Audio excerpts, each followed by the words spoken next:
आठवीं चैप्टर है, last chapter है, future trends in software testing. Future में क्या क्या टेस्टिंग ट्रेंड्स आने वाले हैं ये देखने वाले हैं हम। तो प्रिडिक्टिव एनालिटिक्स ये का काम और मशीन लर्निंग का काम टेस्टिंग में भी ले आ सकते हैं।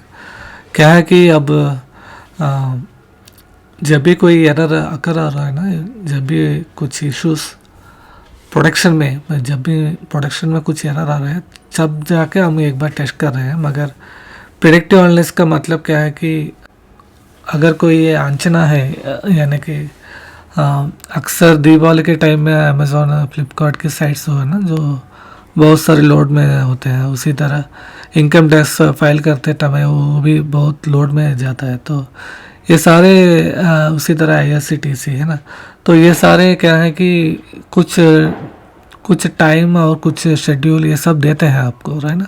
तो वो आपको ध्यान में रख के उसके हिसाब से आपको एनालिसिस करना पड़ता है। तो यानी कि एक एग्जांपल द्वारा मैं देता हूँ मैं, अगर दिवाली के टाइम को आपको यूज़र्स बनने का अंचना हो तो आप क्या करेंगे, आपको उसके हिसाब से आपका CPU और रैम का पावर जो है ना वो ज़्यादा कर सकते हैं, है ना। तो उस तरफ का काम आप करना पड़ेगा। उसी तरह सेल्फ हीलिंग टेस्ट भी है। तो ज़्यादातर प्रोडक्शन में अगर कोई इश्यूज आता हो तो उसे रिपोर्ट करके तुरंत वो डेवलपर को बोल के उसे फिक्स करने के बाद फिर अगेन प्री प्रोड में टेस्ट करके बाद में प्रोडक्शन में डिप्लॉय करते हैं, और प्रोडक्शन में डिप्लॉय करने के बाद भी टेस्ट करते हैं। तो ये सारा प्रोसेस है, तो इसके लिए कुछ डिले भी होता है। तो ज़्यादातर ये सेल्फ हीलिंग टेस्ट स्क्रिप्ट जो है ना, तो अगर कोई कमी हो तो वो खुद ना खुद फिक्स भी कर सकता है। तो self healing test scripts utilize ये एल्गोरिथम्स यूज़ करके और adjust and fix broken test. So अगर कोई टेस्ट केसेस फेल हो गया तो उसे अपने आप वो फिक्स कर देगा। कोई ज़्यादातर टेस्ट केसेस फेल होने का वजह क्या हो सकता है कि नेटवर्क डिले हो सकता है या डेटा रॉन्ग हो सकता है। तो ये सारे है ना, तो ये सारे ब्रेक होने से अगर कोई रिग्रेशन टेस्ट में कोई फेल हो रहा है, यानी कि रिग्रेशन टेस्टिंग का मतलब मैं 100 या 200 टेस्ट केसेस रन करने वाला हूँ। अगर उसमें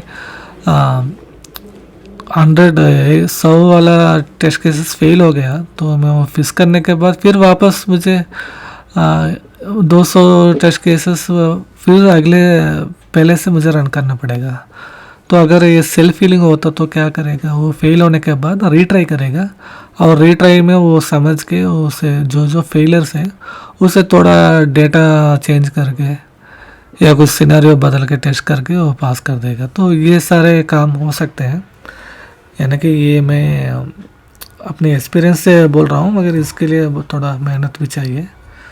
मगर आज के ज़माने में वो पॉसिबिलिटी है।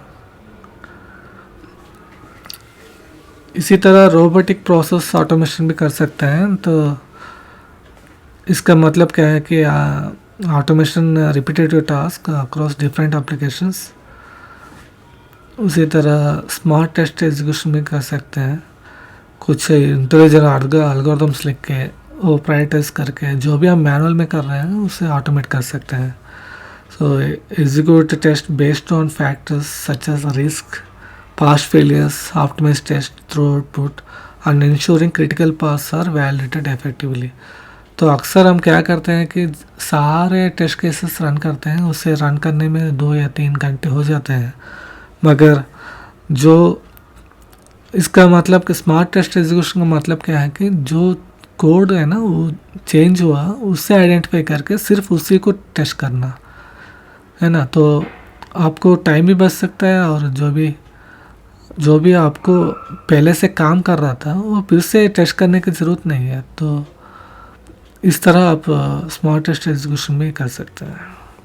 उसी तरह हमको शिफ्ट लेफ्ट और शिफ्ट राइट टेस्टिंग भी कर सकते हैं। तो ये क्या है कि early testing development cycle, developments जब होते हैं ना तो उसी के हिसाब से आप सीधा टेस्टिंग में इन्वॉल्व करके और डेवलपमेंट में ही उसे इम्प्लीमेंट करना। डेवलपर के साथ बैठ के तभी जाके आप टेस्टिंग लिख के उसे अगर हो तो उसी समय उसको बताना, फिक्स करवाना, ये सब। तो ये क्या है कि लेट स्टेज फिक्सेस, जो भी प्रोडक्शन के बाद जो फिक्सेस होते हैं ना, उससे डिले होते हैं ना, वो सब बच सकते हैं।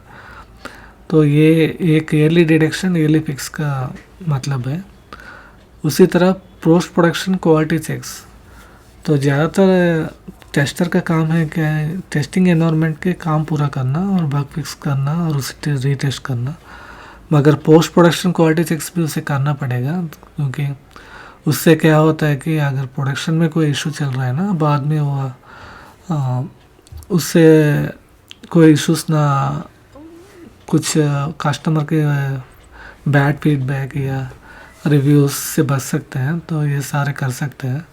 तो पोस्ट प्रोडक्शन यानी कि जब सॉफ्टवेयर जो है ना, जब कस्टमर के साथ, कस्टमर के पास पहुंचता है, तब जाके हम एक यूज़र टेस्टिंग कर सकते हैं। उससे क्या है कि वो जो भी यूज़र एक्सपीरियंस है उसे हम सिमुलेट कर पाएंगे और क्वालिटी भी बरकरार रहेगा।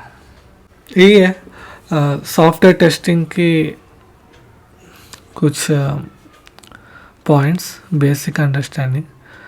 वीडियो आपको कैसा लगे एक बार कमेंट कीजिएगा, और अगर अच्छा लगा तो लाइक कीजिएगा, अच्छा नहीं लगा तो फिर भी डिसलाइक कीजिएगा। इसी तरह आपको कुछ एनी टॉपिक्स कंप्यूटर साइंस के हिसाब से कोई भी सब्जेक्ट्स के ऊपर आपको किसी की तरह किसी भी एक एग्जाम्पल की तरह कुछ कोर्सेस या कुछ ट्रेनिंग चाहिए तो कमेंट कीजिएगा। चैनल को सब्सक्राइब करना और नोटिफिकेशन आइकॉन में दबाना मत भूलिएगा। देखते हैं अगले वीडियो में, तब तक धन्यवाद।